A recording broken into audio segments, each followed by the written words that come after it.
नमस्कार सर्वांना.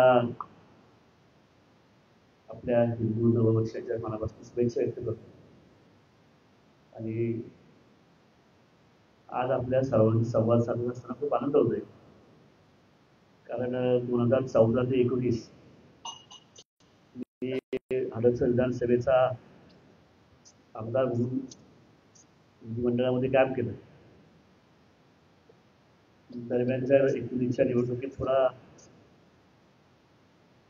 मतांच्या फरकाने पराभूत झाल्यानंतर सुद्धा सातत्यानं समाजामध्ये राहिलो आणि तुमच्या सर्वांच्या शुभेच्छांनी या राज्याचे मुख्यमंत्री आदरणीय देवेंद्र फडणवीस साहेब आणि भारतीय जनता पक्षाचे ज्येष्ठ नेते चंद्रकांतदादा पाटील, प्रदेश अध्यक्ष बावनकुळे साहेब यांच्या आशीर्वादाने पुन्हा एकदा जुलै 2024 मला विधान परिषदेमध्ये काम करण्याची संधी पक्षाने दिली. आणि म्हणून 3 मार्चला जे राज्याचं अर्थसंकल्पीय अधिवेशन मुंबई या ठिकाणी झालं, त्या अधिवेशनामध्ये नीलमताई गोरे पुण्याच्या विधान परिषदेच्या उपसभापती म्हणून त्यांनी पुणेकर म्हणून त्या ठिकाणी काम करतायत. आणि दुसरं माझं सौभाग्य की मी 100 वर्षाची मोठी परंपरा असलेल्या एका वरिष्ठ सभागृहाचं मी सभासद झालो. आणि मग ते काम करत असताना जे काय कामकाज मी त्या अधिवेशनाच्या काळामध्ये केलं ते आपल्या सर्वांसमोर मांडावं, पुणेकरांसमोर मांडावं या भूमिकेतला आजची संवाद आहे. मला आनंद वाटतो की मी पहिल्याच या अधिवेशनामध्ये गेलो आणि जवळपास जे जे आयुध त्या वरिष्ठ सभागृहामध्ये आहेत त्याचा वापर करून 32 तारांकित प्रश्न मी त्या ठिकाणी लावले, 11 लक्षवेधी केल्या, 9 औचित्याचे मुद्दे, 7 विशेष उल्लेख, अनेक अल्पकालीन चर्चा अशा वेगळ्या वेगळ्या आयुधाचा वापर करून पुणे महाराष्ट्र आणि माझं दक्षिण पुणे या भागातल्या अनेक प्रश्नांसाठी सोडवण्याचा प्रयत्न मी त्या माध्यमातून केला.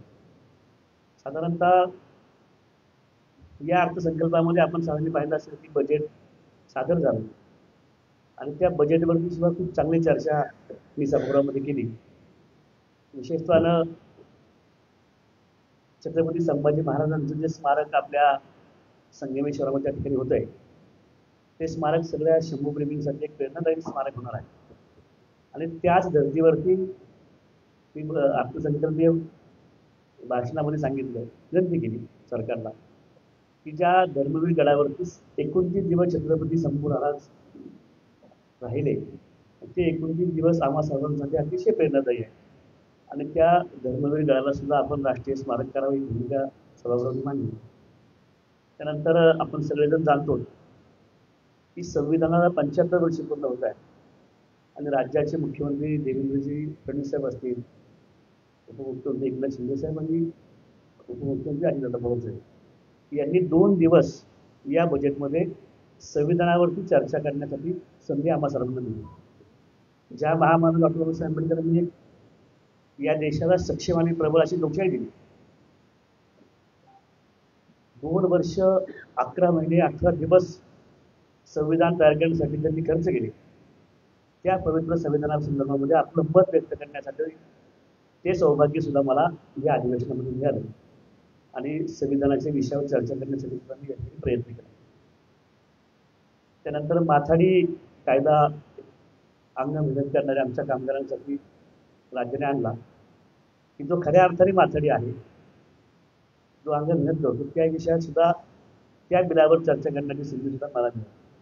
त्यामुळे एकंदरीत राज्याच्या अर्थसंकल्पीय विषयामध्ये या सगळ्या विषयाबरोबर ज्या 11 लक्षवेधी मी सांगितल्या होत्या त्यापैकी 3 लक्षवेधी माननीय सभापती साहेबांनी स्वीकृत केल्या.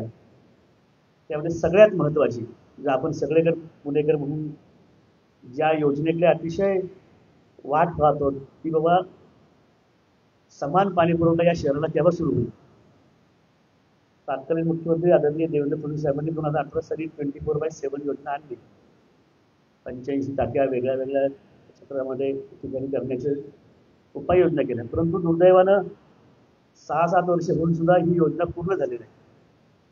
पुणे शहराच्या मध्यभागामध्ये फार त्याचा त्रास सहन होत नाही, परंतु जे आमचे उपनगर आहेत 1997 साली जी 23 गावं पुणे महापालिकेने समावेश करून ती 23 गावं. दक्षिण पुण्यातलं आमचं हडपसर, मुंडवा तो भाग, या भागाला ह्या 24 तास पाणी पुरवठा योजनेचं खूप महत्त्व आहे. आणि मग ती पूर्ण व्हावी यासाठी एक लक्षवेधी त्या ठिकाणी लावली. आणि सुदैवानं आपल्याच राज्याच्या नगरविकास राज्यमंत्री माधुरीताईंनुसार पुणेकर असल्याने त्यांनी संवेदनशीलपणे या विषयात लक्ष घालून पुढच्या आठवड्यामध्ये सभापती महोदयांच्या दालनामध्ये या 24/7 समान पाणी पुरवठा या विषयामध्ये बैठक लागून डिसेंबरपर्यंत किमान दक्षिण पुण्याचं पाणी सुरू व्हावं या भूमिकेतनं या लक्षवेधीचं काम या ठिकाणी आपण सुरू केलेलं आहे. आपण सर्वजण पाहतात की मागच्या 3-4 महिन्यापूर्वी चिखली कुदळवाडी या ठिकाणी अनाधिकृत बांधकामाची कोणती कारवाई झाली. त्या परिसराचा बकालपणा वाढला होता. आणि अशाच पद्धतीनं आमच्या दक्षिण पुण्यामध्ये येवलेवाडी असेल, पिसोळे असेल किंवा ही PMRDच्या हद्दीतली 11 गावं असतील जे उपनगर आहेत. इथे ज्या ज्या ठिकाणी रिझर्वेशनचे प्लॉट आहे, हिलस्टॉप आहे, त्या ठिकाणी अनाधिकृतपणे प्लॉटिंग सुरू आहे. सामान्य गोरगरीब जनतेच्या अज्ञानाचा फायदा घेऊन काही व्यापारी त्या ठिकाणी व्यापार करत आहेत आणि त्या परिसराचा बकालपणा वाढला. त्या विषयातली सुद्धा एक लक्षवेधी मी सभागृहामध्ये मांडली आणि मला चांगला आनंद वाटतो की महसूल मंत्री आदरणीय चंद्रशेखर बावनकुळे साहेबांनी 15 दिवसाच्या आतमध्ये जे जे अशा पद्धतीनं अनाधिकृत प्लॉटिंग व्यवसाय करतायत, गोरगरीब सामान्य नागरिकाच्या अज्ञानाचा फायदा घेऊन त्यांना लुटतायत, यांच्यावरती फौजदारी गुन्हे दाखल करावेत या संदर्भाची भूमिका घेतली. आणि ज्यांनी ज्यांनी अशा पद्धतीने दस्त केलेला आहे, तुकडाबंदी कायदा असताना सुद्धा 11 गुंठ्याच्या खाली खरेदी करत होत नाही, परंतु 11 गुंठे खरेदी करत असताना 11 लोकांची नावं घेऊन एक गुंठा विक्री करून त्या ठिकाणी अनाधिकृत बांधकाम होत आहे. आणि या सगळ्या विषयामध्ये पुणे शहराचं वकालपणा थांबावा आणि एक चांगलं सुनियोजित शहर व्हावं या भूमिकेतनं ही लक्षवेधी त्या ठिकाणी केली होती. तिसरी लक्षवेधी आपण सगळेजण जाणतात की सिंहगड सिटी स्कूल आमच्या कात्रज कोंढ रोडला आहे. साधारणतः 3000 विद्यार्थी त्या शाळेमध्ये शिकतात. आणि दरम्यानच्या काळामध्ये त्या शाळेची मान्यता रद्द करावी अशी शिफारस महानगरपालिकेने केली, शिक्षण खात्यानेही केली. कारण त्या शाळेची इमारत धोकादायक. 3000 मुलांची जीवाशी खेळणारी शाळा. त्या शाळेमध्ये 6 महिन्यापूर्वी तिथल्या एका वाहन चालकाचा शॉक लागून मृत्यू झाला. कदाचित तिथे तो ड्रायव्हर असल्याने एकाचाच मृत्यू झाला आणि तर त्या जागेवरती 10, 20, 15 मुलं जर खेळत असतील, शॉक लागला असतं तर या चिमुकल्यांचा जीव सुद्धा त्या ठिकाणी गेला असता. जी इमारत अनाधिकृत आहे, ज्या शाळेची मान्यता रद्द करण्याचा प्रस्ताव महापालिकेने टाकलेला आहे, अशा शाळेची मान्यता रद्द करून या मुलांचा जीव वाचवावा ही भूमिका लक्षवेधीद्वारे मी सभागृहामध्ये मांडली. आणि त्यावरही सकारात्मक भूमिका सरकारने घेऊन त्या मुलांचं लवकरात दुसऱ्या शाळेमध्ये स्थलांतर करून ही शाळा शिफ्ट करावी का या भूमिकेतनं सरकार काम करत आहे. परंतु विद्यार्थ्यांचा विषय असा नाही, पुढच्या भविष्याचा विचार करून काय कारवाई करावी, योग्य कारवाई करावी या भूमिकेतनं सरकार काय काम करते. मग दरम्यान मी जे तारांकित प्रश्न उपस्थित केले होते सगळ्यात आपल्या सगळ्यांनी मला वाटतं आमचे सिद्धार्थ शिरोळे साहेबांनी सांगितलं असेल की पुण्यातल्या आपल्या ससून रुग्णालयाच्या ठिकाणी जी जागा आहे तिथे कॅन्सरचं रुग्णालय करावं अशी शासनाची मधल्या काळात निर्णय होता. शासन निर्णय असतानाही ती जागा एका खाजगी बिल्डरला देण्याची व्यवस्था उभी राहिली. आणि म्हणून आम्ही भूमिका मांडली की कुठल्याही खाजगी विकसकाला ही जागा देऊ नये, तिथे कॅन्सर रुग्णालय उभं करावं किंवा डॉक्टर बाबासाहेब आंबेडकरांवरती प्रेम करणारे आपण सगळे नागरिक आहोत.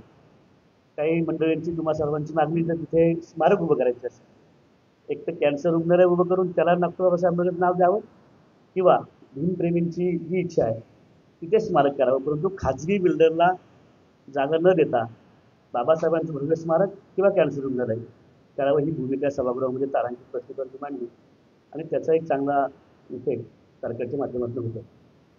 बाकी शहरातल्या अनेक विषयामध्ये मी तुम्हाला माझी प्रेस नोट देईन की महानगरपालिकेच्या शाळेंच्या खरेदीच्या विषयातले घोटाळे असतील, पुणे नाशिक महामार्ग असेल, या सगळ्या विषयामध्ये मी माझे प्रश्न मांडले. किंवा पुणे शहरामध्ये आता जी काय लहान मुलांची गुन्हेगारी आहे, या विषयात सुद्धा चर्चा सभागृहामध्ये घेऊन आणली. हे करत असताना माझा कात्रज कोंढवा रोड जो आहे, जो अनेक वर्ष प्रलंबित असलेला विषय आहे, ज्या विषयाला 2011 पासून मी स्वतः लक्ष घालून त्या ठिकाणी काम करतो, तोही रस्ता व्हावा यासाठी मी प्रश्न उपस्थित केला. आणि काल अन्य जिल्हाधिकारी साहेबांशी वेळ घेऊन उद्या पुणे महापालिका, मोजणी अधिकारी आणि भूसंपादन या तिघांची संयुक्त बैठक कलेक्टर साहेबांकडे होणार आहे. आणि जी ती कात्रज कोंढवा रोडला 32 प्रॉपर्टींची आम्हाला आवश्यकता आहे, त्यांचं एक अवॉर्ड तयार करून लवकरात ते काम पूर्ण व्हावं यासाठी आम्ही प्रयत्न करतो. कारण तुम्हाला सगळ्यांना माहिती आहे की 1 जुलै 2024 रोजी राज्याचे मुख्यमंत्री आदरणीय देवेंद्र फडणवीस साहेब असतील किंवा अजितदादा असतील, या दोघांनी प्रयत्न करून 140 कोटी रुपये भूसंपादनासाठी पुणे महापालिकेच्या अकाउंटला जमा केले. दुर्दैवाने 7 महिने होऊन सुद्धा हे पैसे खर्ची पडले नाही, एकही रुपया जागा मालकांना मिळाला नाही. आणि म्हणून स्वतः मी त्या ठिकाणी प्रयत्न करून, म्हणजे पुणे शहरामध्ये इतिहास असेल की कुठल्या एका रस्त्यासाठी सरकारने मदत केली. चांदणी चौकाला सरकारने मदत केली, कारण चांदणी चौक हा राष्ट्रीय महामार्ग आहे, राष्ट्रीय महामार्गाच्या ठिकाणी उड्डाणपूल करणार होतं. त्या जागा ताब्यात घेण्यासाठी सरकारने नगर उद्यानाच्या माध्यमातून पैसे दिले. परंतु मला आनंद वाटतो की पुणे शहरातल्या इतिहासामध्ये दुसरा रस्ता कुठला असेल ज्याला कात्रज कोंढवा रोडला सरकारकडनं मी 140 कोटी रुपये आणले आणि महापालिकेचे 140, असे 280 कोटी रुपयाचा निधी खर्च करून आपण तो रस्ता विकसित करण्यासाठी प्रयत्न करतो. सातत्यानं प्रयत्न करून हा रस्ता लवकर होण्यासाठी उद्याची बैठक आहे. त्याचप्रमाणे कात्रज चौकातला उड्डाणपूल जो आदरणीय गडकरी साहेबांच्या माध्यमातून मंजूर झाला, 2018 साली 21 साली काम सुरू झालं.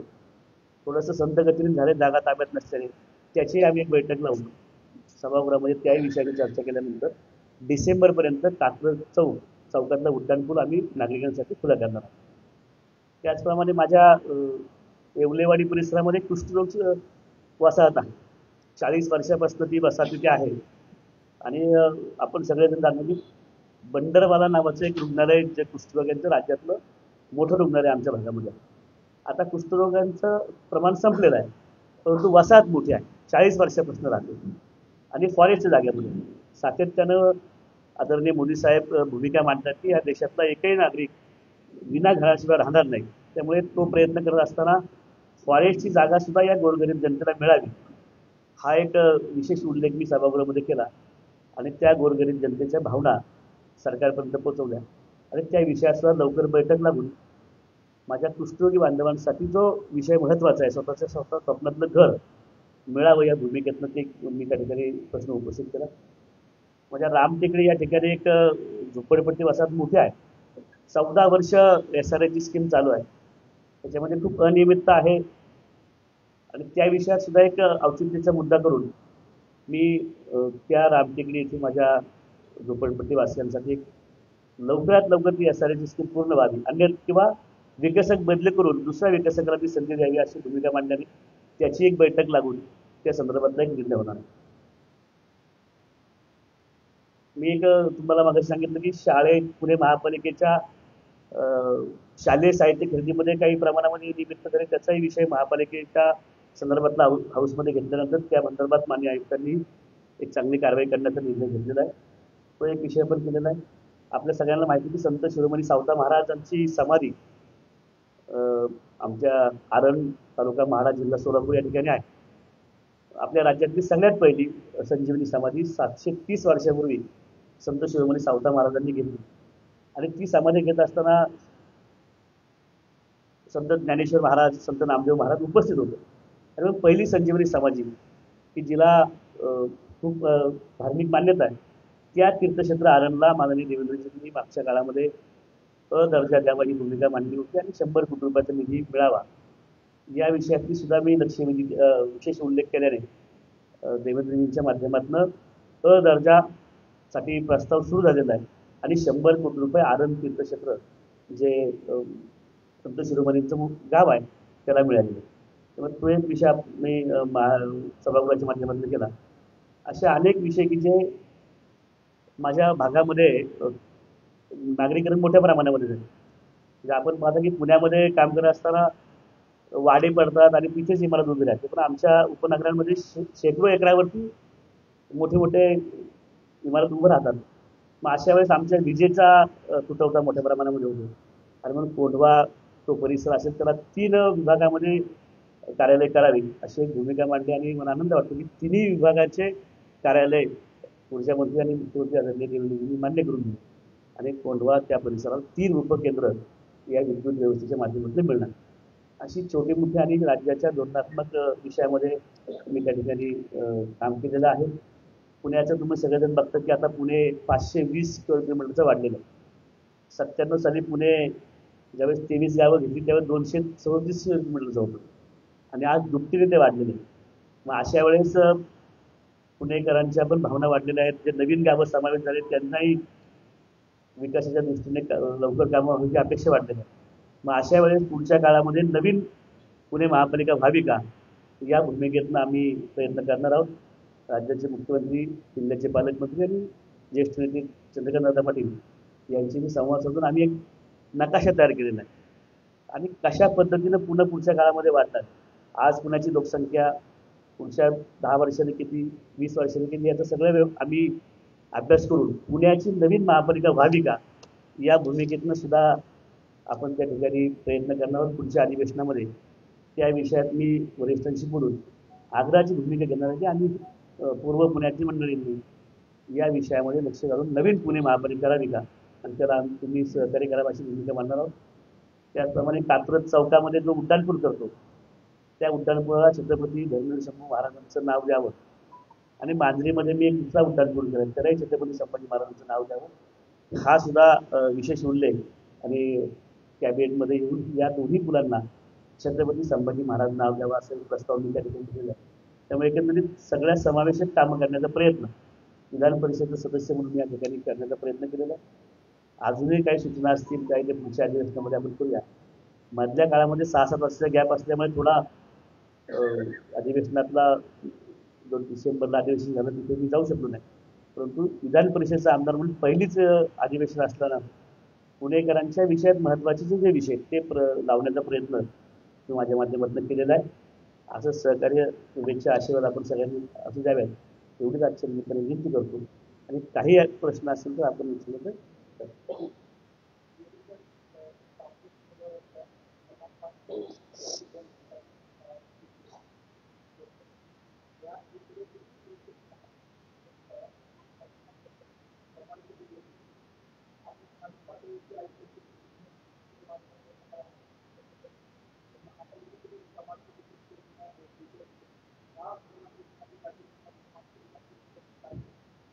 मला म्हणजे असं आहे बघा, सत्ता नसताना संघर्ष करणं आणि सत्तातनं लोकप्रतिनिधी सहभाग घेऊन कामासाठी मंजुरी देणं. आता मी सत्ता नसताना तुम्हाला माहिती 24 तास पाण्यासाठी मी आंदोलन केलं. 4 दिवस नगरसेवकांबरोबर जेलमध्ये गेलो. आता सत्ता आली तर त्यांना काय अडचणी आहेत त्या सोडवण्यासाठी बैठक लावली. जिथे जागा ताब्यात मिळत नाही तिथे आम्ही फिलिंग करून पाईपलाईनची व्यवस्था उभी करतो. आता कात्रज मोठो रोडला मी आमदार असताना 11 साली याचं भूमिपूजन झालं. दुर्दैवानं मी पडल्यानंतर लोकांनी रोख रकमेची मागणी केली. माझ्याकडे सत्ता नव्हती, ज्यांच्याकडे सत्ता होती त्यांनी ती रोख रक्कम आणणे आवश्यक होतं सरकारकडून. सुदैवानं पुन्हा 22ला सत्ता आल्यानंतर मी माननीय फडणवीस साहेबांकडे आग्रह केला की आपण भूमिपूजन केलेला रस्ता आहे आणि माझ्या दक्षिण पुण्याचा सगळ्यात मोठा म्हणजे पुणे शहरातला सगळ्यात मोठा 84 मीटरचा रस्ता कात्रज कोंढवा आहे. मला काय मिळतं याच्यापेक्षा माझ्या सरकारकडनं माझ्या लोकांसाठी काय मिळतं हे महत्त्वाचं. आणि म्हणून आम्ही प्रस्ताव तयार केला. 280 कोटी रुपये भूसंपादन संघाकडे होते. मग कायद्यामध्ये बदल केला. तुम्हाला असं वाटलं की 1-1.5 वर्ष का लागले, कारण नगर उत्थानमधनं पैसे आणायचे होते. नगर उत्थान नावाचं जे काही बजेट हे ते फक्त क आणि ड दर्जाच्या महापालिकेनं पैसे उपलब्ध करून देतात. आम्ही दुरुस्ती केली. नगर उत्थानमध्ये अ आणि ब महापालिकेचा सुद्धा समावेश केला आणि त्याच्यामुळे पुणे महापालिकेच्या या कात्रज कोंढवाला 140 कोटी रुपये मी आणले. तुम्ही म्हणता हे खरं आहे की जितक्या संवेदनशीलपणे मी किंवा माझं सरकार या रस्त्याकडे पाहतंय तेवढी संवेदना या महापालिकेतल्या अधिकाऱ्यांची नसल्याने तुम्ही माझ्या फेसबुक चेक करा. मी 26 तारखेला राज्याचं अधिवेशन संपलं आणि 27 तारखेला महापालिकेत मी 11 वाजता होतो. तेव्हाच मला कळालं की 7 महिन्यामध्ये यांनी फक्त पत्रव्यवहार केलेला आहे. भूसंपादनाची जी प्रोसिजर आहे त्याच्यात कुठलं फॉलो केलं नाही, जागेवर मोजली नाही. त्यामुळे कलेक्टर साहेबांची बैठक करून ती मोजणी लवकर करून ज्या लोकांना पैसे द्यायचे आहेत, लोक जागा द्यायला तयार आहेत, पैसे घ्यायला तयार आहेत, यांच्यामध्ये असलेली कार्यक्षमता भविष्यामध्ये पुढच्या अधिवेशनामध्ये तुम्ही करेल.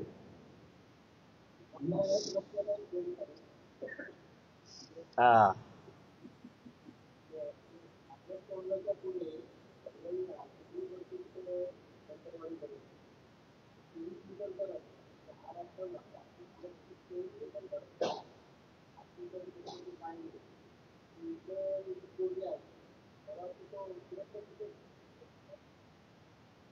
असं आहे शैलेशजी, 24 मीटर नाही, 60 मीटर. मी ज्यावेळेस 2015 साली आंदोलन केलं ना, पोतराज आंदोलन कात्रज चौकामध्ये, त्यावेळेस गडकरी साहेबांशी माझी चर्चा झाली. त्यांनी मला बोलून घेतलं, तुला आमदार केलेला आहे, कशासाठी आंदोलन करतो. त्यावेळेस त्यांना सांगितलं की महापालिकेत सत्ता नाही, त्यामुळे हा रस्ता होऊ शकत नाही. कात्रज चौकातली वाहतूक कोणती संपू शकत नाही, कारण तिथं उड्डाणपूल आवश्यक आहे. त्यावेळेस आम्ही 1.5 वर्ष प्रयत्न केले आणि नवले ब्रिज ते लोणीकंद असा राष्ट्रीय महामार्ग आम्ही जाहीर केला, 548 नावाचा, 42 किलोमीटरचा. त्याचा डीपीआर तयार केला 1600 कोटींचा. आणि पहिल्या टप्प्यामध्ये 100 कोटी रुपये आम्ही डीपीआर करत असताना हा 84 मीटर आणि पुढे 60 मीटर अगदी लोणीकंदपर्यंत, त्यामुळे 60 मीटर आहे. पहिल्या टप्प्यामध्ये आम्ही नवले ब्रिज ते कात्रज चौक असं 100 कोटी खर्च केले. आता 177 कोटी रुपये आम्ही पुलासाठी खर्च करतो. आता 400 कोटीचं टेंडर आम्ही लावतो वडकी ते ठेवून, म्हणजे टप्प्याटप्प्याने हा नॅशनल हायवे पूर्ण करण्यासाठी प्रयत्न करतो. त्यामुळे 24 मीटर नाहीये, 60 मीटर. हे नक्की आहे की तिथे गावठाण असल्यामुळे ती ताबा घ्यायला थोडीशी अडचण आहे. तिथे काय ओव्हरब्रिज करता येतो का या संदर्भातली ट्रॅफिकची बैठक आम्ही करतो.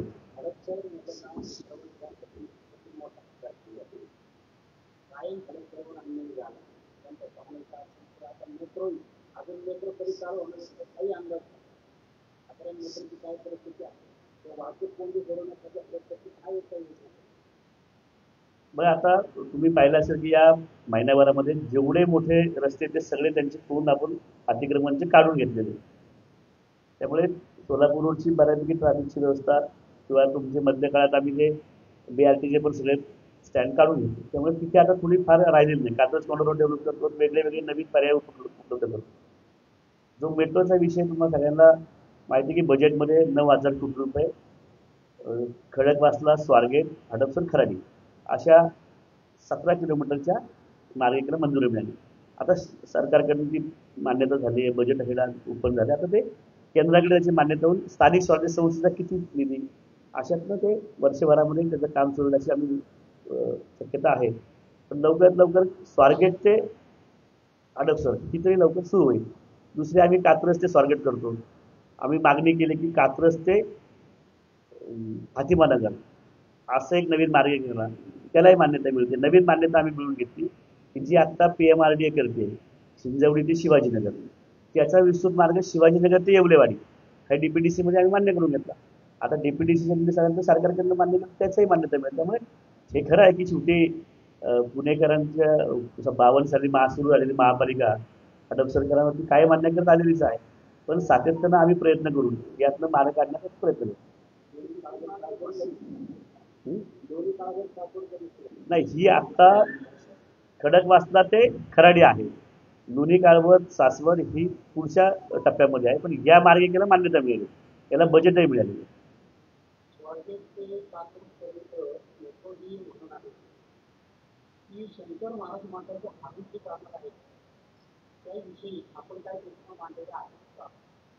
तर त्याच्यावरती काय विषय मांडला नाही, काम सुरू झालं काय मार्ग.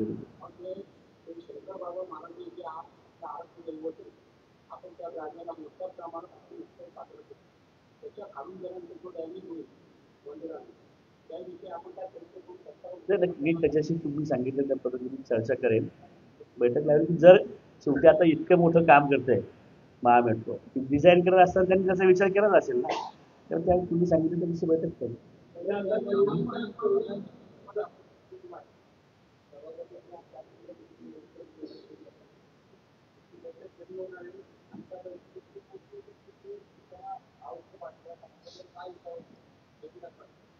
बैठक 8 किंवा 9 तारखेला होईल, कारण 5 तारखेला सभापतींचा माझ्या इथे नागरी सत्कार आहे. आता मी याच आठवड्यात करणार होतो, पण पुढच्या आठवड्यामध्ये 24/7 ज्यांची ज्यांची अडचण म्हणजे नॅशनल हायवेची कुठे अडचण आहे, रेल्वेची कुठे अडचण आहे, ट्रॅफिकची कुठे अडचण आहे, भूसंपादनाची कुठे अडचण, जी जी खात्यांची अडचण आहे त्या सगळ्या खात्यांची चर्चा करून ते सगळे खाते ती सभापतींच्या दालनामध्ये ती बैठक होणार.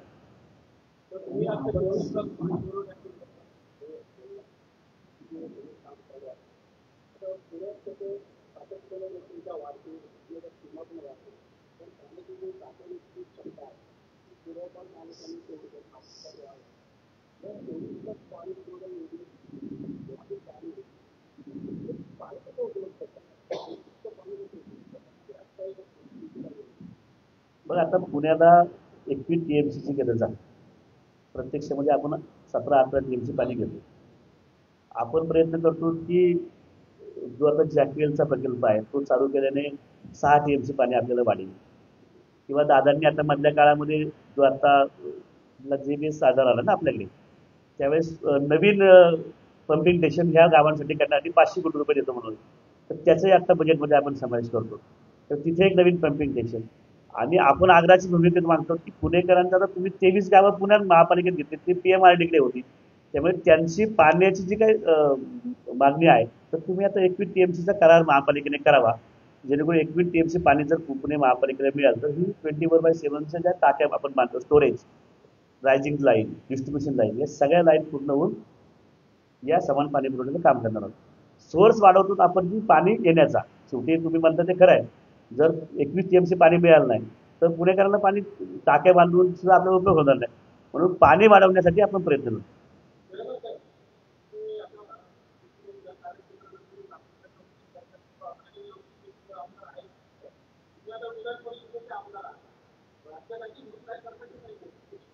बघा तुम्ही मला पहिले पुणेकर म्हणता ना, मग जुलैमध्ये राज्याचा विषय घेईल. पुढे डायरेक्ट मी राज्याचा विषय घेतला असता तुम्ही मी म्हणाला नसते की मी डायरेक्ट राज्याच्या बघा शेवटी माताडी बिल येत आहे, अर्थसंकल्प आहे, हे सगळे राज्याचेच विषय आहेत ना, बाकी सगळे मी सांगत नाही तुम्हाला.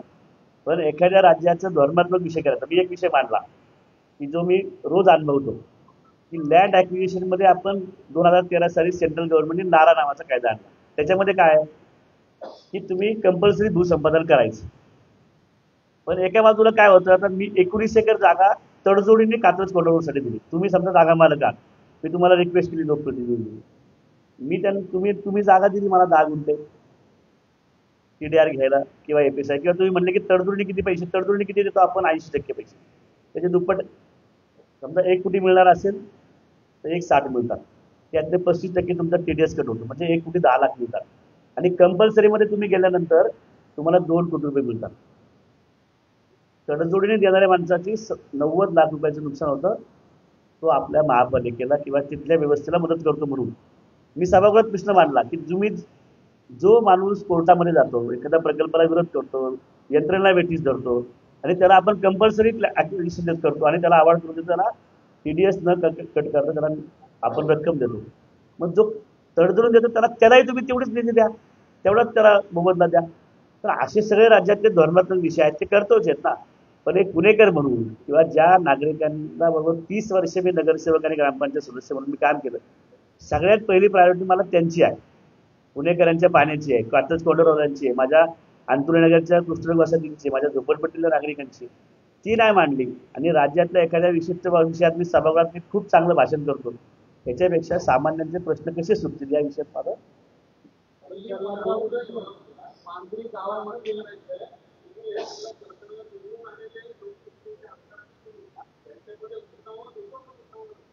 नाही, आम्ही सुसंवादच आहे ना आमचा.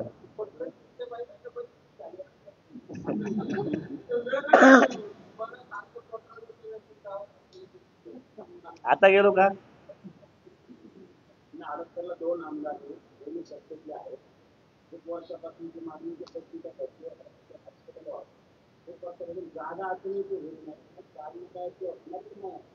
केशवनगरमध्ये आता जागा मिळालेली आहे, त्या संदर्भातलं महापालिका आणि सरकार तिथेपर्यंत काम केलं, लवकरच जाहीर होईल.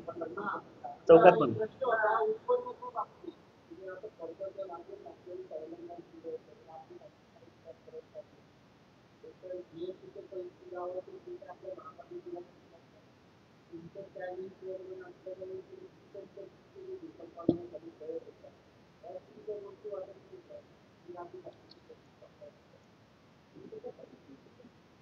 आता मागणीचा प्रश्न आहे.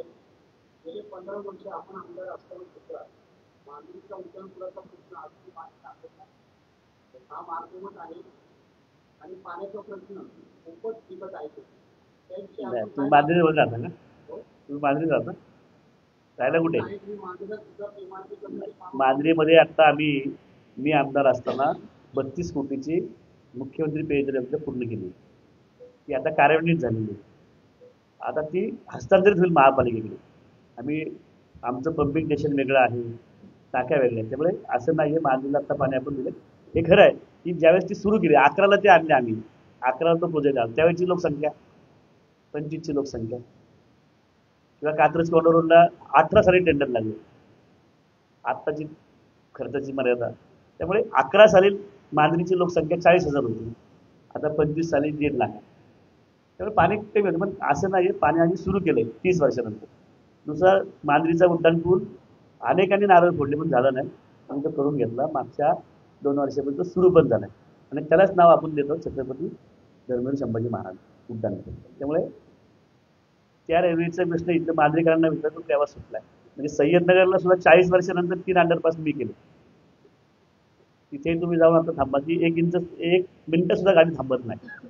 तुम्ही सत्तेत आल्यानंतर तुम्ही सरकारकडनं काय व्यवस्था उभी करता ते महत्वाचं, ते मी केलंय.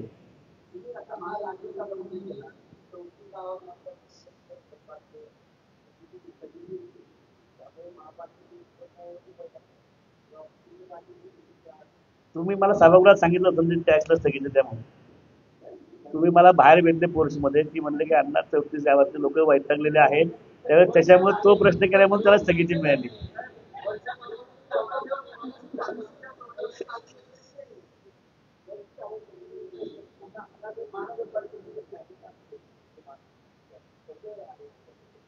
नाही, आता संदर्भामध्ये वरिष्ठांशी चर्चा केली. मी 14ला सुद्धा हा प्रश्न केला होता.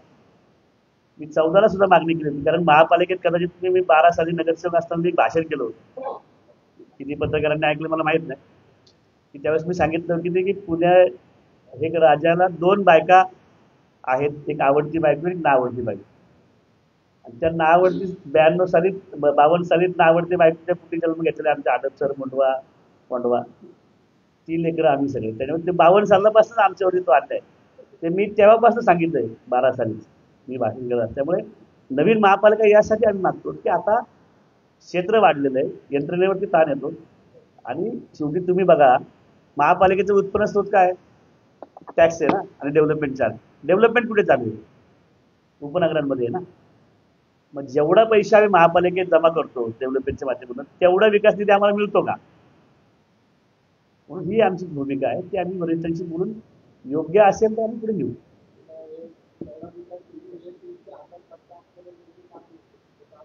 कुणी दिलं? शैलेश, कात्रज कॉर्नरला कुणी दिले? 24/9 कुणी दिले? नाही, आत्ता सांगितलं मी. 52 सालापासून सांगतो. आम्ही 97ला गावं आमची महापालिकेत आलो, आता आम्ही 25 आहोत. 27 वर्ष आम्ही सत्तेत नव्हतो. आम्ही 17 ते 22 सत्तेमध्ये होतो. त्यातले 3 वर्ष आम्हाला कोविडमध्ये गेले. त्यामुळे आम्ही ज्यावेळेस आलो त्यावेळेस 24/9 आम्ही आणली, कात्रज कॉर्नरवर आम्ही आणली. त्यामुळे असं नाही सांगत, ज्यांनी नाही केलं त्यांच्याबद्दल बोलतोय. म्हणून मला आमदार केलं त्यांनी.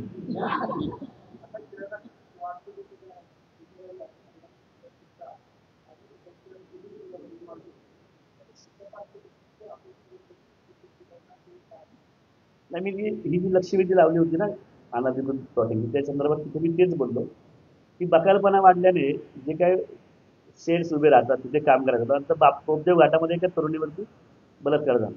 तो पोरगा तिथेच अशा वस्तीत झाला होता. 1 महिना लागला आम्हाला पोलिसांना सगळं हे करण्यासाठी.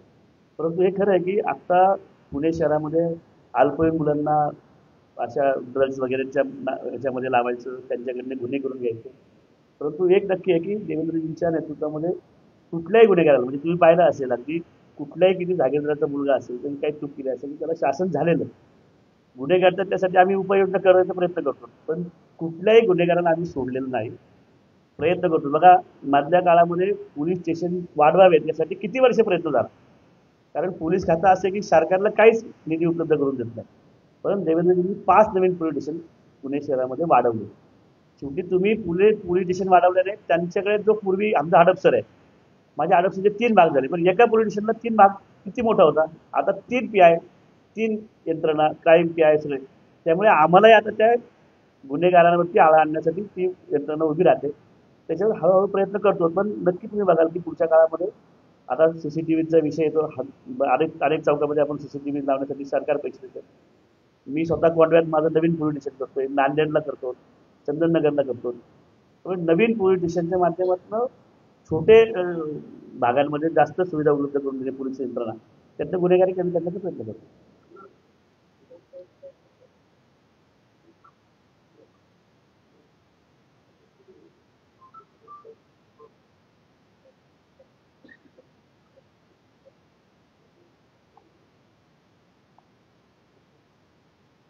आता तो सेंट्रलचं बिल येते काय आपल्याला माहित नाही काय.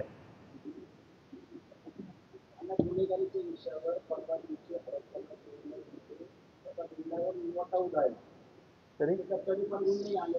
त्या संदर्भात काही कारवाई करण्याचा कुठे हडपसर मध्ये माहिती घेऊन करून घेऊ.